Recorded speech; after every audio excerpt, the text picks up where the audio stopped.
শোনো, তোমরা যে পরপর মানুষদেরকে গ্রামে মারতেছ, এটা নিয়ে পুলিশ প্রশাসন যে বার্তাটি দিয়েছে আমরা তা মান্য নিতে পারবো না।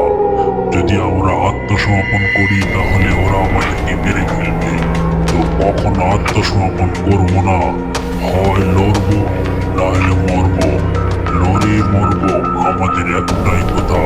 সবাই মন দিয়ে কান দিয়ে তোমাদের কাজ, তোমরা যেভাবে আক্রমণ করো ওই গ্রামকে ধুলার সাথে মিশিয়ে দিতে হবে।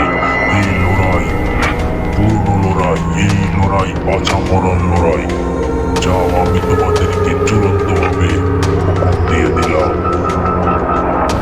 তাদের অত্যাচার গ্রামবাসীর উপর চলতেই থাকে। এক সময়ে